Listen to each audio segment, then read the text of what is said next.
अस्सलाम वालेकुम दोस्तों, टीम वकार की तरफ से आज के इस लेक्चर में मैं आपको टेक्निकल एनालिसिस के बारे में स्टार्ट ऑफ करूंगा और इसका ओवरव्यू दूंगा। ठीक है। तो सबसे पहले मेरे दोस्तों, अगर आप लोगों ने ट्रेडिंग व्यू पे अकाउंट नहीं बनाया हुआ तो ये नाम है, ये वेबसाइट है, इसको गूगल कर लो, tradingview.com लिख लो। ये यहाँ पे जाके अकाउंट साइन अप कर लो आप। ठीक है। साइन अप करने के बाद आप जो है क्रिप्टो करेंसीज के सारे एनालिसिस कर सकते हो, टेक्निकल वाले। ठीक है, टेक्निकल एनालिसिस कर सकते हो। मूविंग ऑन, टेक्निकल एनालिसिस होता क्या है? अगर ये बेसिक इसकी डेफिनेशन पूछे भाई, तो ये टेक्निकल एनालिसिस आपको बेसिकली किसी भी कॉइन के बारे में, किसी भी चीज़ के बारे में, जिसका भी टेक्निकल एनालिसिस आप कर रहे हो, बिटकॉइन, इथेरियम वगैरह वगैरह, गोल्ड का भी कर सकते हो, दूसरी चीज़ों को भी कर सकते हो।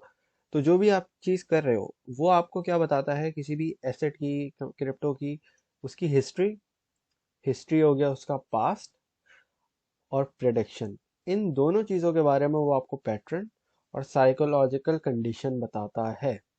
ठीक है। मार्केट में आपको ये समझना होता है, क्योंकि देखें ये कोई जॉब नहीं है, इसको समझाने के लिए बता रहा हूँ। ये कोई जॉब नहीं है। जॉब में होता है ना भाई, आपको आपने एक चीज़ सीख ली, वही चीज़ आपने 9 to 5 करनी है। लेकिन एक जब आप बिजनेस में होते हो तो वहाँ पे आपको लेट से 24/7 जो है कुछ ना कुछ नया ऊपर नीचे हो जाता है, कोई नया चैलेंज आ जाता है, कहीं नया आपको कुछ करना पड़ता है, कुछ करना पड़ता है। तो आपका एक माइंडसेट जो है एक्टिव होना चाहिए। ठीक है, डल माइंडसेट नहीं होना चाहिए। तो इसमें आप जब भी देखें तो आपको एक अलर्ट, चौकन्ना रह के, लेट से मार्केट को देखना चाहिए। ठीक है। तो ज़रूरी नहीं है कि जो कल हुआ था वैसी ही मार्केट आज हो, या वैसी ही मार्केट 10 दिन के बाद हो। तो ये मेरा कहने का बेसिकली मतलब है, हर रोज़ मार्केट नई होती है और इंसान को मार्केट के साथ अडेप्ट करना होता है और मार्केट के साथ चलना होता है। ठीक है जी। तो होपफुली ये बात आपको समझ आ गई होगी। तो हिस्ट्री और प्रिडिक्शन, पास्ट और फ्यूचर के बारे में हमें टेक्निकल एनालिसिस से पता चलता है। तो टेक्निकल एनालिसिस को अगर हम ब्रेक डाउन करेंगे भाई, कैसे पता चलता है, क्या चीज़ होती है, क्या बेसिकली उसका क्या एक एक हिस्सा होता है जिससे हमें पता चलता है। तो सबसे पहले हमारे पास आती हैं कैंडल स्टिक्स। ठीक है, कैंडल स्टिक एक बोरिंग टॉपिक भी हो सकता है कुछ लोगों के लिए, कुछ लोगों के लिए, मुझे तो बोरिंग लगता है लेकिन इम्पॉर्टेंट है। ठीक है। कैंडल स्टिक बेसिकली आपको पता चल जाएगा क्या होती है, कैसे होती है, और ग्रीन और रेड क्यों होती है। तो जो कैंडल स्टिक्स के लेक्चर हैं उनसे। ठीक है। अच्छा, तो कैंडल स्टिक से बेसिकली आप जो है ना पास्ट में देख सकते हो कि भाई कैसे हुआ था, ये कैंडल बनी तो इसके बाद मार्केट क्या हुई। कैंडल स्टिक की अपनी एक साइकोलॉजी होती है। साइकोलॉजी का मेरा मतलब है कि अगर कोई तरह की, लेट से कोई XYZ एक तरह की कैंडल बन गई, एक स्पेसिफिक टाइप ऑफ कैंडल अगर बनी, तो उसका क्या मतलब होगा, उसकी बेसिकली इंटरप्रिटेशन। अगर कोई टाइप की कैंडल बनी है तो उससे क्या होगा, अगर लेट से स्पिनिंग टॉप बनी है तो उससे क्या होगा। एक एग्जांपल दे रहा हूँ खाली। ठीक है जी। तरह तरह की डिफरेंट डिफरेंट कैंडल हैं। इसके बाद हमारे पास आती है सपोर्ट एंड रेजिस्टेंस। ठीक है, इसका बहुत इंपॉर्टेंट रोल होता है हर टेक्निकल एनालिसिस में और ऑलमोस्ट हर टाइम फ्रेम में। ठीक है जी। ये जो एक लेट से आपको सपोर्ट एंड रेजिस्टेंस है ना, ये आपको बेसिकली मार्केट का एक जोन देता है जिसके अंदर आपकी क्रिप्टो घूम रही होती है। सपोर्ट को टच करती है, वहां बैठती है, फिर वहां से जो है कंसोलिडेशन होती है। अच्छा, कुछ लोगों को कंसोलिडेशन का मतलब पूछ रहे थे तो मैं बता दूंगा। Consolidation, hopefully I am writing,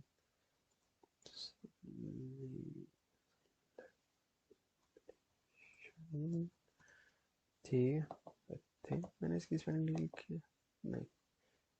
okay जी। खैर, कंसोलिडेशन, कंसोलिडेशन का बेसिकली मतलब होता है जब भी आपकी मार्केट जो है ना ना ही ऊपर जा रही होती है ना ही नीचे जा रही होती है, बट मोस्ट लाइकली ऊपर ब्रेकआउट होने के उसमें होती है, प्रोसेस में। ठीक है। तो वहां से वो ब्रेकआउट होता है और आपका प्रॉफिट मिलता है।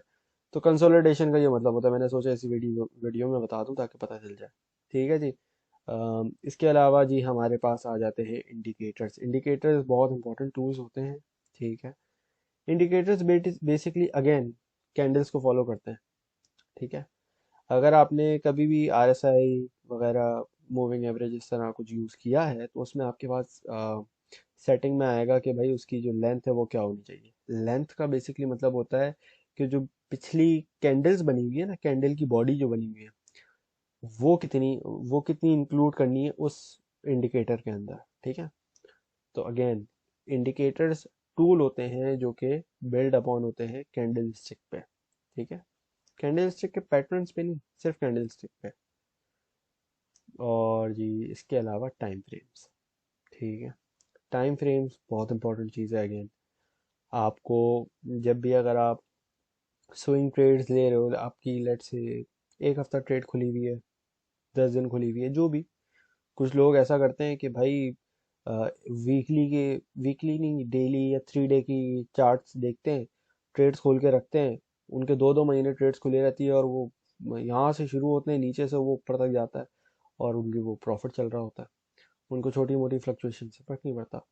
अब अगेन डिपेंड करता है, हर बंदे का पोर्टफोलियो अलग है, हर बंदे की सर्कमस्टांसेस अलग हैं, हर बंदा अपनी तरीके से जो है वो मैनेज करता है सारी चीज़ें, ठीक है जी। तो टाइम फ्रेम्स, मेरा कहने का मकसद है कि टाइम फ्रेम्स बहुत इंपॉर्टेंट चीज़ है। जो चीज़ 15 मिनट के टाइम फ्रेम में आपको नज़र आए, वो जाहिर सी बात है नहीं नज़र आएगी आपको 1 डे के टाइम फ्रेम में, क्योंकि कहाँ 15 मिनट, कहाँ 24 घंटे। और इसी तरीके से 24 घंटे के बाद आता है वीकली, वीकली के बाद आता है मंथली। मंथली भी बहुत इंपॉर्टेंट। मंथली वाली जो कैंडल्स होती हैं, अगेन हम कैंडल स्टिक्स की बात कर रहे हैं, तो टाइम फ्रेम जो है वो भी आपके काफ़ी मैटर करते हैं, ठीक है जी। और टाइम फ्रेम्स का बेसिकली मतलब होता है, जब अगर लिखा हुआ हो ना 5 मिनट, तो वो 5 मिनट की एक कैंडल दिखा रहा होता है आपको। 1 घंटा अगर लिखा हुआ है टाइम फ्रेम पे, तो वो 1 घंटे की एक कैंडल बनी हुई होगी कि भाई 1 घंटे में इस कैंडल की किस तरह की मूवमेंट हुई, और फिर जो उसका पैटर्न बनेगा, फिर उससे क्या आप प्रिडिक्ट कर सकते हो आप अगले घंटे में, ठीक है। इसी तरीके से ऑब्वियसली पिछली अगर 10 कैंडल अगर आप देख रहे हो, और 10 कैंडल आपको बुलिश नज़र आ रही है या बेरिश नज़र आ रही है, जो भी, तो उससे आप आगे का भी प्रेडिक्ट कर सकोगे भाई आगे क्या हो रहा है, नीचे जा रही है, ऊपर जा रही है मार्केट, क्योंकि आपके पास टूल है, ठीक है जी। अच्छा जी, एक इम्पॉर्टेंट चीज़ इसका हिस्सा नहीं है, लेकिन एक वेरी इंपॉर्टेंट, बगैर फंडामेंटल एनालिसिस के क्रिप्टो करेंसी फेल है। आप अगर क्रिप्टो में एक्सपर्ट बनना चाहते हो, ट्रेडिंग आते हो, तो ये याद रखो कि क्रिप्टो करेंसी में technical analysis only works 50% of the time, ठीक है। मतलब 50% से ज़्यादा वर्क बहुत ही मुश्किल से करता है। हाँ, आपने 50 इंडिकेटर सीखे हैं, वो एक अलग बात है, लेकिन अक्सर ये होता है कि इंडिकेटर आपके जो है वो ऊपर नीचे हो जाते हैं। असल में ये नहीं होता इंडिकेटर फेल होते हैं, नहीं। हमारी जो मार्केट है ना क्रिप्टो करेंसी, माशाल्लाह से ये बहुत ज़्यादा एक हेल्दी मार्केट है। एक हैवी इसमें वॉलेटिलिटी है, ठीक है। ये वॉलेटाइल काफ़ी है, तेज़ी से ऊपर जाती है, तेज़ी से नीचे आती है। अब ये इंडिकेटर जो हैं वो ऑब्वियसली फॉरेक्स वगैरह वगैरह के लिए बने थे, तो वो उतनी तेज़ नहीं है मार्केट। तो in comparison crypto is very very healthy, ठीक है। तो आपको थोड़ा सा ना इसमें अडेप्ट करना पड़ता है कि अच्छा भाई इसका अगर ये मतलब है, तो क्रिप्टो में क्या मतलब होगा, ठीक है। उसके लिए फिर सेटिंग करनी होती है, स्पेसिफिक फिगर्स होते हैं जो कि आपने टीए में डालने होते हैं। जैसे आरएसआई में जो है वो हमारे पास 14 का हम आरएसआई यूज़ करते हैं सेटिंग में, जो अगर उसकी आप लेंथ वगैरह देख रहे हो, तो मूविंग एवरेजेस के डिफरेंट जो है वो लेंथ होती है कैंडल्स की। 200 की होती है, 200 की बहुत हैवी सपोर्ट बताती है आपको। 200 के अलावा 55 की एक इम्पॉर्टेंट होती है, इसी तरीके से और भी होती है, ठीक है जी। और लेकिन फंडामेंटल एनालिसिस के बगैर TA is not always successful. 50 to 70% success rate है, ठीक है। तो फंडामेंटल भी बहुत इंपॉर्टेंट चीज़ है, ये भी सीखना इंपॉर्टेंट है, ठीक है। अच्छा, ये दो चार दो दो पॉइंट्स हैं। पहला पॉइंट मैंने नोट, ये बहुत इंपॉर्टेंट चीज़ है, ठीक है। टिप दे रहा हूँ, इट्स अ टिप, ठीक है, इस लेक्चर की टिप। पहली टिप ये, आपने कभी भी $100 है, $1000 है, $10 लाख है, ये नहीं करना कि आपने सारी प्राइस एक, आई मीन सारा फंड एक ही प्राइस पे आपने लगा दिया। लेट से कोई कॉइन है 10,000, 10 रुपए का एग्जाम्पल दे रहा हूँ, भाई उसकी बाइंग प्राइस है 9 रुपए, लेकिन फिर वो ना नीचे भी आ सकता है 7 रुपए पे। तो 9 रुपए से 7 रुपए अच्छा खासा फर्क है। अगर आप उधर वैसे देखो, तो आपके 100 रुपये आपके हो सकता है 80 रुपये हो जाए, अगर वो 9 रुपए से 7 रुपए पे है, ठीक है। और सेलिंग पॉइंट है 12 13 14 इस तरह। तो आपने क्या करना है कि अपना जो फंड है वो डिवाइड करना है, ठीक है। Portfolio management is very important. अगर आपने अपनी सारी की सारी जमा पूंजी एक ही उसमें पॉइंट पे लगा दी, पूरा पोर्टफोलियो एक ही पॉइंट पे लगा दिया, तो जब वो नीचे आएगा तो आपके पास तो कुछ नहीं होगा और आप देख के अपना पोर्टफोलियो पैनिक करोगे। तो हमेशा आपने ये देखना होता है, एक अच्छा ट्रेडर हमेशा दोनों तरफा की मार्केट देखता है, ठीक है। नीचे जाता है, नीचे जाती है, तो वो कंडीशन भी देखता है कि नीचे जाएगा तो कितना जाएगा, ऊपर जाएगा तो कितना जाएगा। एक रिस्क और रिवॉर्ड रेशियो हमेशा नज़र में रखना चाहिए जितनी भी आपकी ट्रेड्स होती हैं। इसके ऑब्वियसली आपको इसको मैनेज करना आना चाहिए और पैनिक नहीं करना चाहिए। क्रिप्टो करेंसी, यहाँ पे मैं एक इम्पॉर्टेंट, वेरी वेरी इंपॉर्टेंट चीज़ अगर मैं लिख दूँ तो वो यही होगी कि crypto is a game of patience. जिस बंदे के पास सब्र है ना वो इसमें चीता बन सकता है, ठीक है। तो ये एक बहुत ज़्यादा इम्पोर्टेंट चीज़ है। इसके अलावा हमारे पास एक और जो बहुत इम्पोर्टेंट रूल है, TA wise, technical analysis wise, वो ये है कि never only use a single indicator for any trade.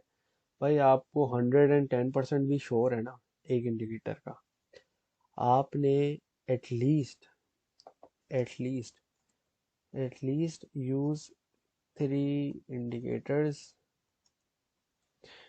मैं ये नहीं बोल रहा कि अभी यहाँ पे 3 इंडिकेटर देखो और आप एंट्री ले लो, नहीं। इसके अलावा आपको एक्सपीरियंस भी चाहिए होता है और इसमें प्रैक्टिस भी चाहिए होती है।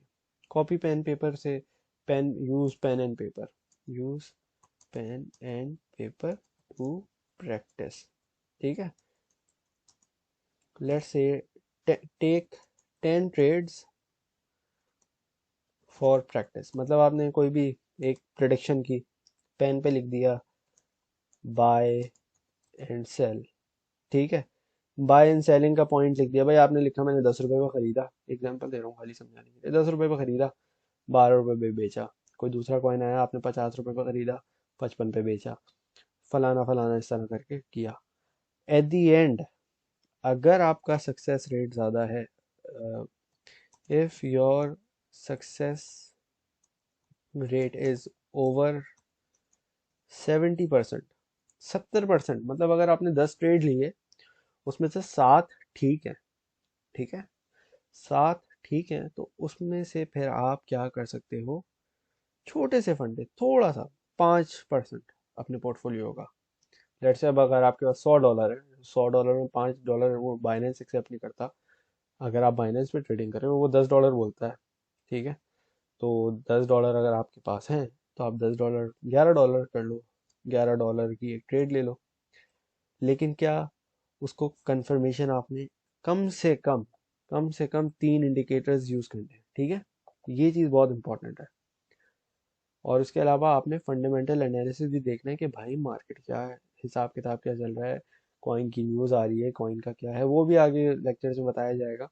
लेकिन ये बस होपफुली इससे गाइडेंस के लिए बता रहा हूँ कि ये जो चीज़ है ना, एटलीस्ट यूज 3 इंडिकेटर्स, और कभी भी एक इंडिकेटर को देख के ट्रेड नहीं लेनी है आपने, ठीक है। Never use only a single indicator for any trade. और ये प्रैक्टिस के लिए आप देख लो, पेन पेपर पे लिखो, take 10 trades for practice, buy and sell note down करो, सक्सेस रेट है, then take then take one one small trade of one take small one small trade. हाँ बस, $10 की ले लो, $11 की ले लो। हाँ, आपके पास $2,000 का फंड है तो आप उसमें $50 यूज कर लो। ये नहीं कि $2,000 तो उसका 10% यूज करना है, नहीं। जितना छोटे से छोटा हो ना, पहले आप प्रैक्टिस करो, ठीक है। प्रैक्टिस होगी तो आपको उससे एक कॉन्फिडेंस भी आएगा और उसको उससे आपको जो है ना मार्केट की समझ भी आएगी कि होता क्या है सारा हिसाब किताब। और पैनिक नहीं करना आपने। ये लिखा हुआ है ना, crypto is a game of patience. सब्र है तो यहाँ पे आपको फ्रूट रिवॉर्ड अच्छा मिलेगा, ठीक है जी। तो होपफुली समझ आ गया होगा। नेक्स्ट लेक्चर्स में आपको इंडिकेटर्स वगैरह, कैंडलस्टिक वगैरह, सपोर्ट रेजिस्टेंस वगैरह के बारे में भी पता चल जाएगा।